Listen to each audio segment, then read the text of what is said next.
Setiap makhluk hidup mempunyai strategi sendiri dalam mempertahankan hidup. Salah satunya adalah dengan beradaptasi. Adaptasi sendiri bisa diartikan sebagai cara makhluk hidup untuk mengatasi tekanan lingkungan sekitarnya untuk bertahan hidup. Sinar matahari, air, udara, habitat, dan makanan adalah kebutuhan dasar semua makhluk hidup. Tanpa satu atau lebih dari kebutuhan ini, maka makhluk hidup tidak akan mampu bertahan hidup.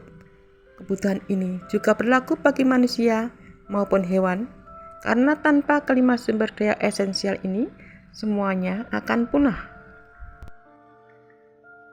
Hewan liar merupakan hewan yang tidak dipelihara oleh manusia. Habitat asli dari hewan liar ini berada di alam bebas tanpa adanya kontak langsung dengan kegiatan manusia. Mereka hidup dalam semua ekosistem, gurun, hutan hujan, dataran, dan daerah lain. Semuanya memiliki bentuk kehidupan liar yang berbeda.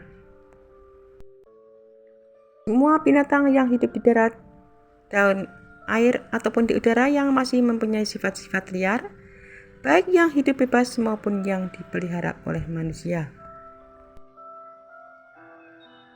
Satwa liar dapat ditemukan di semua ekosistem, gurun, dataran, padang rumput, hutan, hutan lebat, dan area lainnya. Semuanya memiliki bentuk satwa liar yang berbeda-beda.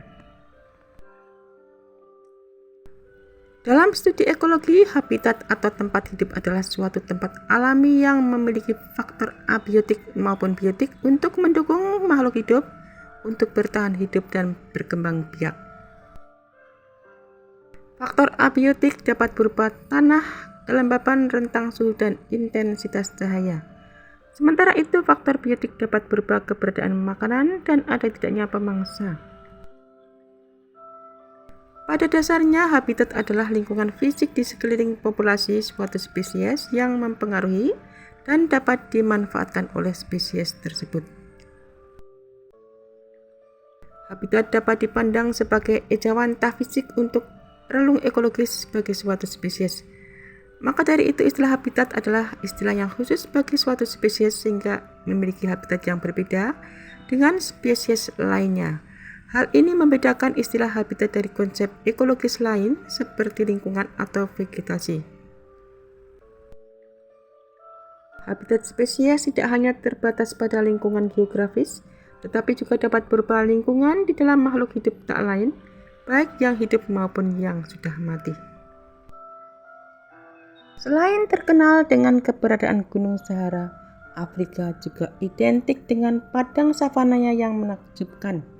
Padang savan Afrika tidak hanya sekedar pemandangan rumput luas atau tandus, tetapi juga menjadi rumah bagi sekelompok hewan dan pola kehidupannya yang dramatis. Savana Afrika terletak di antara hutan-hutan hujan tropis di dekat ekuator dan gurun besar Sahara di sebelah utara. Keberadaan savana ini menjadi habitat dari berbagai vegetasi tumbuhan dan hewan seperti zebra, cheetah, singa, hyena, burung unta hingga elang harir. Selain itu, savana Afrika memiliki karakteristiknya sendiri yang selalu menarik perhatian untuk ditelusuri. Padang savana Afrika merupakan ekosistem padang rumput luas yang dipenuhi dengan berbagai vegetasi tumbuhan seperti semak atau perdu, pohon akasia, palem hingga spesies pohon asli Afrika, pohon baobab. Dan terdapat beberapa savana Afrika yang dapat didatangi untuk melihat bagaimana kehidupan hewan-hewan di sana. Savana Afrika menjadi habitat bagi hewan herbivora besar yang telah beradaptasi dengan berbagai tanaman. Beberapa hewan dirancang memakan rumput rendah, sementara yang lain memakan dedaunan tinggi di pepohonan tinggi yang tersebar. Selain itu, keberadaan hewan predator membuat pola kehidupan hewan di sana semakin dramatis dalam menyeimbangkan ekosistem. Afrika beriklim tropis dan subtropis, membuat savana Afrika memiliki iklim musiman. Musim hujan bisa berlangsung cukup intens pada waktu tertentu, sedangkan musim kemarau bisa berlangsung sangat panjang.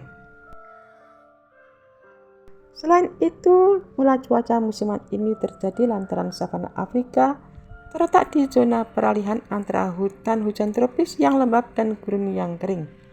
Terdapat zona angin yang dikenal dengan angin pasat, yaitu angin yang bergerak dari daerah subtropis menuju ke daerah ekuator, dan angin ini berpengaruh terhadap iklim di Afrika, termasuk pembentukan gurun Sahara. Vegetasi tumbuhan di savana Afrika terdiri dari hamparan padang rumput luas dan beberapa pohon yang tersebar di atas lapisan rumput tinggi, mulai dari pohon akasia, pale, baobab hingga marula. Tanaman ini dapat hidup di lingkungan bercurah hujan tidak terlalu tinggi dan di musim kemarau. Selain hewan-hewan predator seperti singa, cheetah dan hyena yang menghuni savana, savana Afrika juga menjadi habitat bagi hewan-hewan herbivora. Hewan-hewan herbivora ini harus beradaptasi untuk menghindari predator. Tidak heran jika kita akan melihat kawanan zebra, rusa, dan berunta akan bepergian bersama dalam kelompok besar saat mereka mencari makan. Fauna di benua Afrika tidak berbeda jauh dengan fauna yang hidup di benua Asia. Kondisi lingkungan dan bentang alam Afrika yang memiliki padang rumput sekaligus gurun membuat banyak hewan mampu hidup di sana. Savana adalah tempat terbaik untuk safari karena di sana kita akan menemukan satwa liar Afrika yang paling menakjubkan. Savana merupakan perpaduan antara padang rumput dengan hutan, dan ciri khas savana adalah padang rumput terbuka dengan pepohonan yang tersebar. Rumput ini menyediakan makanan bagi ratusan spesies yang hidup di savana Afrika. Pohon-pohon yang umum dijumpai adalah pohon akasia, payung, dan baobab. Savana memiliki musim kemarau yang panjang dan sering dilanda kebakaran hutan. Terdapat pula musim hujan, di mana rumputan tinggi tumbuh menyediakan makanan bagi zebra, rusa kutub, dan antelop. Banyak hewan savana bermigrasi untuk mengatasi masalah ini, seperti rusa kutub, antelop atau zebra, dan para pemakan rumput diburu oleh predator ganas seperti singa, macan tutul, atau cheetah. Zebra adalah kuda liar Afrika. Mereka umum di Afrika Timur dan Selatan. Tidak ada dua zebra yang memiliki pola garis yang persis sama. Pola garis mereka adalah seunik sidik jari kita. Zebra adalah hewan pemakan rumput. Mereka akan lebih suka padang rumput terbuka agar dapat melihat musuhnya dari jauh. Hewan di Afrika adalah mamalia, yang paling sering disebut sebagai 5 mamalia besar yang dikenal sebagai spesies hewan paling berbahaya dan sulit diburu oleh para pemburu di sebagian besar periode terakhir, yaitu tahun 1800-an di Afrika. Afrika adalah benua terbesar kedua di dunia setelah Asia, dan di sebelah barat benua ini adalah Samudra Atlantik. Di utaranya yakni Laut Mediterania, dan di timur terdapat Laut Merah dan Samudra Hindia. Total luas daratan Afrika mencapai 30 juta kilometer persegi. Dan benua seluas Afrika ini tentu ditinggali oleh beraneka ragam hewan dengan total fauna mencapai ratusan ribu ekor, terdiri dari reptil, ikan, serangga, burung, amfibi, mamalia, dan lain sebagainya. Dahulu hewan dengan julukan 5 besar adalah spesies mamalia yang dianggap paling sulit ditaklukkan oleh para pemburu pada zaman kolonial. Hewan itu adalah singa, gajah, kerbau, macan tutul, dan badak. Gajah dikenal agresif ketika merasa terancam dan bisa mengeluarkan suara dengan frekuensi rendah sehingga tidak terdengar oleh manusia. Sedangkan badak memiliki kulit tebal, dapat menyerang dengan kecepatan tinggi kepada predator maupun manusia. Kerbau